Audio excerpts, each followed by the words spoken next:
un montón de gente, así se llama nuestro programa. Y hablando de nombres, a finales de la década del 90, creo que en el año 99, nació el Festival Buen Día. Hace muy poquitos días, un posteo del fotógrafo Ezequiel Muñoz me permitió conocer la noticia de que un disco editado en aquel momento, un disco que mostraba un panorama musical de la época, de varias bandas que tocaron, de hecho, en el festival, se iba a reeditar, ¿no? En formato Bandcamp, un disco que en ese momento salió en CD, obviamente. Lo tengo aquí en mi mano, lo muestro.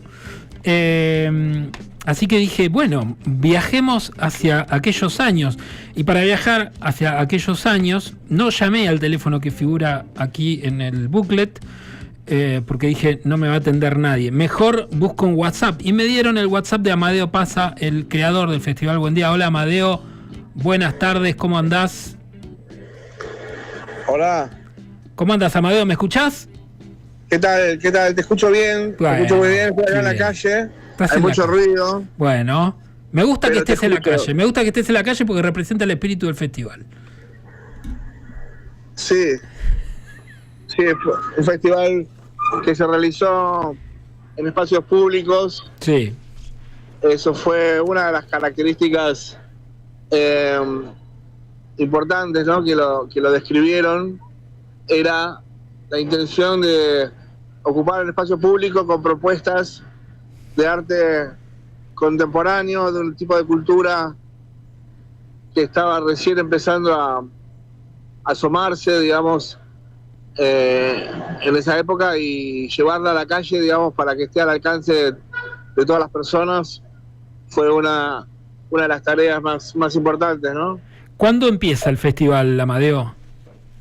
La primera edición del Buen Día fue en 1999, fines del milenio, noviembre del 99, ya prácticamente milenio 3, así que fue un intercambio de milenios, digamos, bastante notorio, y después continuó durante 10 años, los primeros 10 años del siglo, ¿no?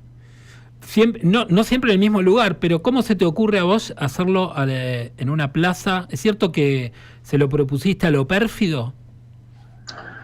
Mirá, la verdad, esto lo conté muchas veces ya en otras entrevistas. Yo tenía mi primer disco grabado, en 98, fines de 98 terminé mi primer disco y quería presentarlo en vivo.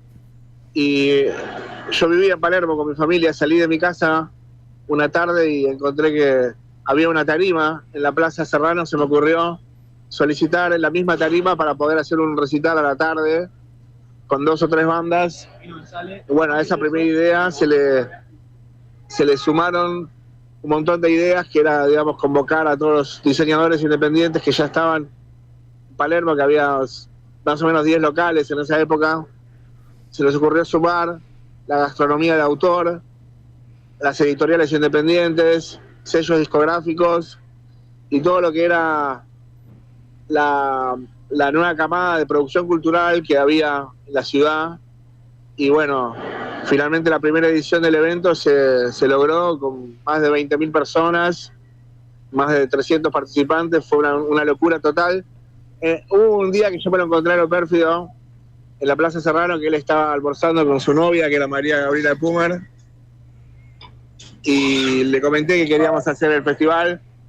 Él me dejó su tarjeta. Lo único que sirvió de eso fue para motivarme un poco más, porque hasta que la oficina de lo pérfido me dio bola en esta tarea, digamos, yo tuve que hacer un montón de gestiones y de situaciones previas que por suerte se dieron, y finalmente existió el primer Festival Buen Día. Fue el 20 de noviembre de 1999. Amadeo, ¿y te acordás cuáles fueron? O sea, ¿cómo hiciste? Porque, no sé, no habías organizado festivales. ¿Cómo hiciste para que las bandas... Ahí estamos viendo algunas fotos que se compartieron en estos días del festival, te comento. ¿Cómo hiciste para decirle a las bandas, miren, vamos a hacer un festival, van a tocar en un escenario grande? Muchas de las bandas que formaban parte no tocaban en escenarios tan grandes, ni en festivales. Estamos hablando de una época donde no había mucho festival. ¿Cómo fue esa gestión tuya para decir, che, va a estar bueno, va a haber un súper escenario, vengan, cópense? Bueno, por eso te digo, fue una situación muy fuera de lo común. Yo tenía 21 años cuando hice la primera edición del festival y armé un equipo de trabajo con mis compañeras de la secundaria, básicamente, y con 2 o 3 personas más. Yo no sabía lo que era un número de quit en el momento de empezar a trabajar. Yo lo único que hacía era tocar la guitarra y el piano todo el día. Así que fue un proceso rapidísimo de aprender y entender un montón de cosas como para que funcione técnica y legalmente una primera edición del festival. Nos acompañaron casi 50 expositores en la primera feria de arte contemporáneo del Festival Buen Día. No solo los músicos, sino también sellos discográficos, editoriales independientes e incluso empresas multinacionales que auspiciaban el festival. Fue muy, muy, muy especial el primer Festival Buen Día porque se dieron un montón de cosas muy rápido. Como decís vos, es una época donde no había festivales. No. Los únicos festivales que existían eran festivales municipales o grandes eventos con los músicos más populares, como Fito Páez, Soda Stereo, lo que hacía Greenback, ¿no? Que eran festivales con los músicos famosos. Digamos, el Festival Buen Día fue el primer festival en orientarse a la camada de nuevos artistas y de artistas independientes, cosa que ahora es Vox Populi y está de moda en más de 50 festivales que hay en todo el país. Tuvimos la suerte de poder lograr un montón de cosas por primera vez. O sea, imagínate que había una feria de editoriales independientes en el Festival Buen Día en 1999.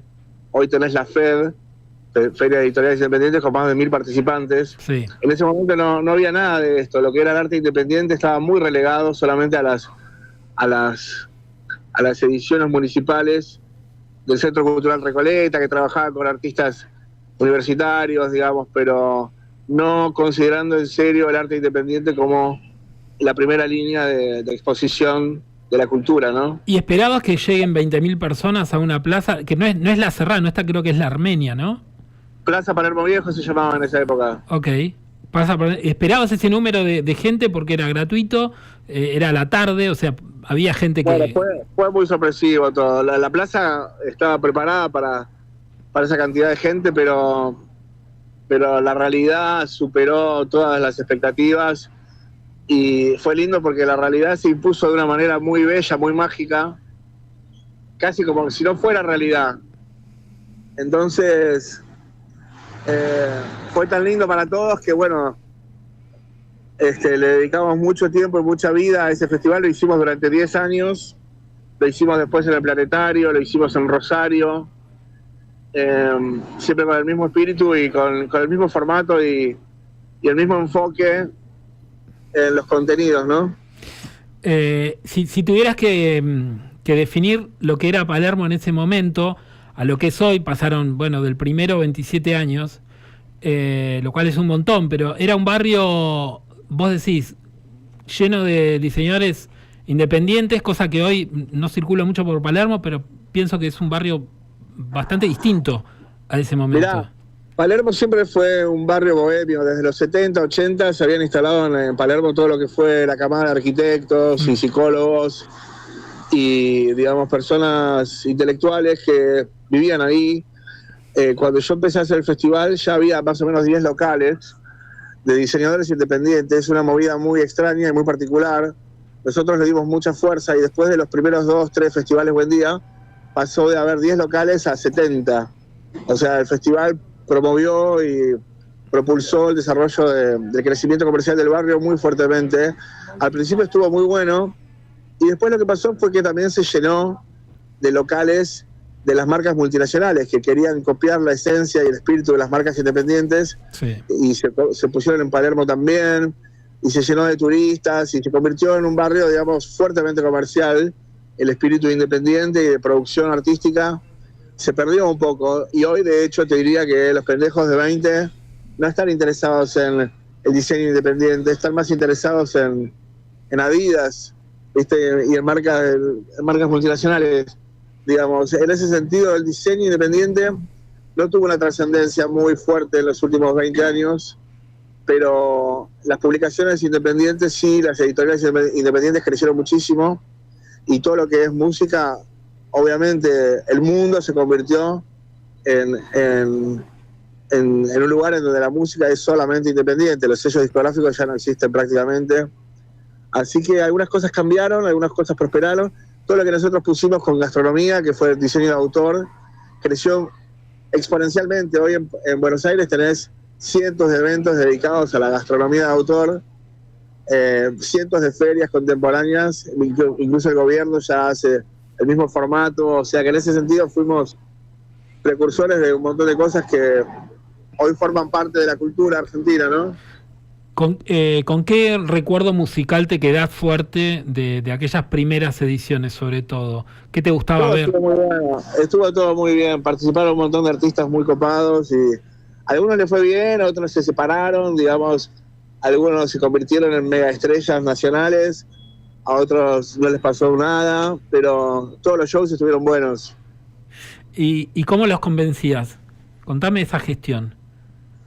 Bueno, la verdad que para el primer buen día fue importante que confiaran en nosotros. Yo tenía algunas amigas que eran conocidas de algunos de los músicos y yo conocía a otros. Hicimos una reunión en la plaza con los músicos un par de días antes del festival, que fue como una especie de presagio místico de lo que iba a suceder, y se coparon algunos. Después del primer festival fue más fácil, viste, convocar a algunos artistas, porque ya había funcionado y el escenario era muy feliz para ellos. Tratamos siempre de cuidar mucho la estética del evento, el sonido, las luces, y los artistas colaboraron durante 10 años, porque a todos les resultaba muy, muy grato tocar en el evento, cosa que también para nosotros estuvo muy bueno, ¿no? Bueno, y en el año... Este disco, corregime vos, pero sale en el año 2001, ¿no? Odisea 2001. En realidad la Odisea 2001 la festejamos en el año 2000. Ahí va, o sea, sí, está bien. La tercera edición del festival, sí, contó con el CD, lo editamos, lo regalamos durante el evento. Uh-huh. Y sí, un regalo para la gente. Y se acaba de reeditar, ¿no? Sí, la idea de Yu Lacri, del sello de Libertador, que es un gran amigo mío, un músico con el que yo participo y también hago música con él, mis discos, y lo quiero muchísimo, y él es muy amigo mío y de todas las personas que estuvieron en los primeros festivales. Se le ocurrió reeditar el disco, le dije que sí inmediatamente. Hicimos una edición digital y que tuvo muy linda repercusión, así que la gente tiene como muy buen recuerdo de lo que fue el festival. Y bueno, le sigue dando vida un poco también a toda esta producción de música, que la verdad que fue muy, muy interesante, muy linda, que sigue siendo, porque muchos de estos artistas seguimos tocando y haciendo música nueva, ¿no? Total. Bueno, vamos a escuchar 3 canciones. Yo te agradezco mucho, Amadeo, que te hayas tomado estos minutos. No sabía que era Juliano, con quien hablé hoy, porque me pasó tu contacto.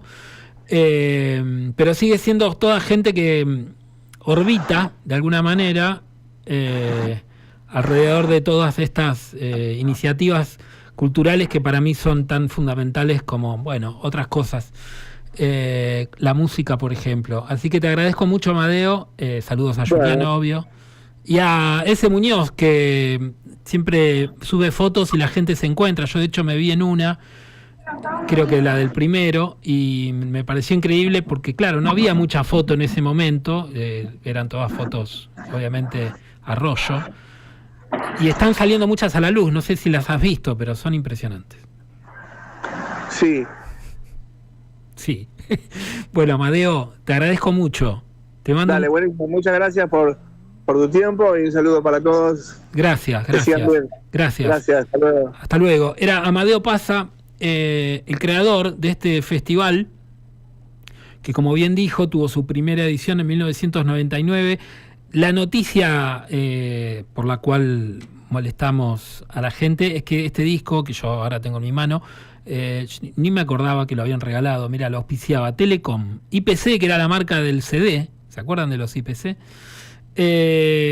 Levis y ¿quién más? Bueno, no leo más. Tango, que seguramente sería una web, etcétera, etcétera.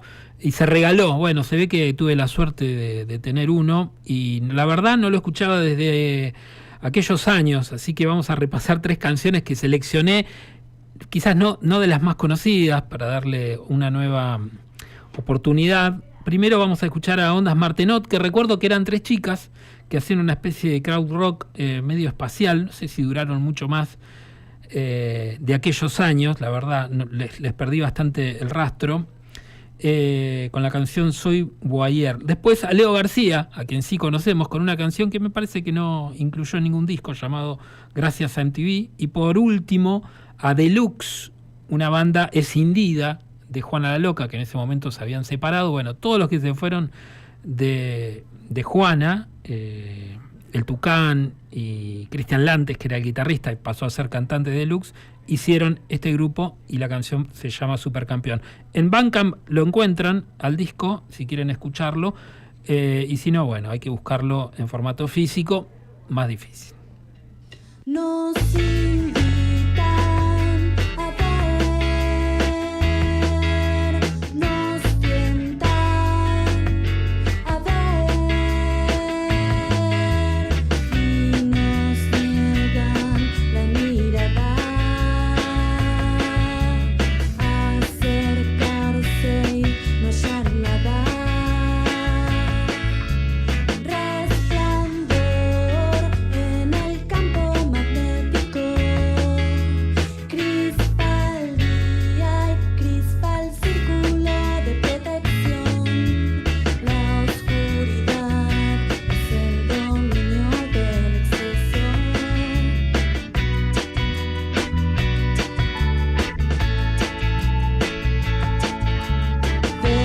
Devenir en proyector, lumen Dios y el verbo. He perdido el mundo de la vigilia, busco el día, cedo ayer. Los reflejos luminosos de las linternas alumbran lo que no puede ser visto y todos queremos ver. Todos somos voyeur. En el centro de un velamen, la caída absurda en la oscuridad, los árboles, los candelabros, la turbina y el sol ya no se diferencian. Soy tu luz refractaria, soy tu observador. Mentes convergentes, cuerpo iridiscente, quiero poder verme en tu imagen de video.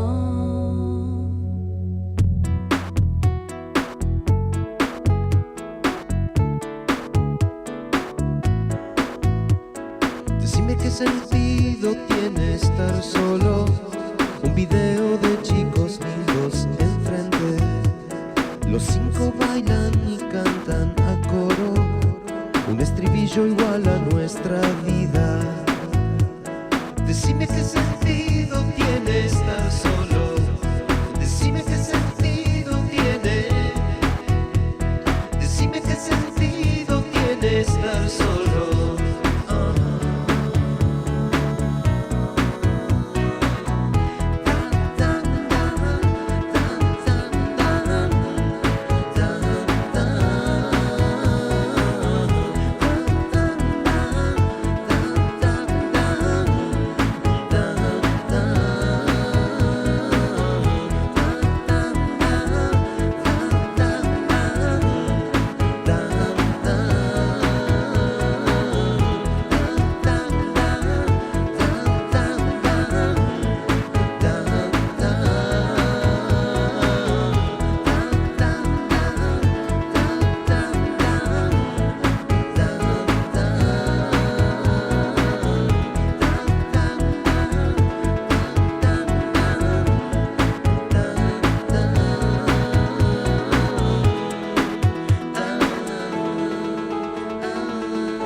take his ass whooping personally, son.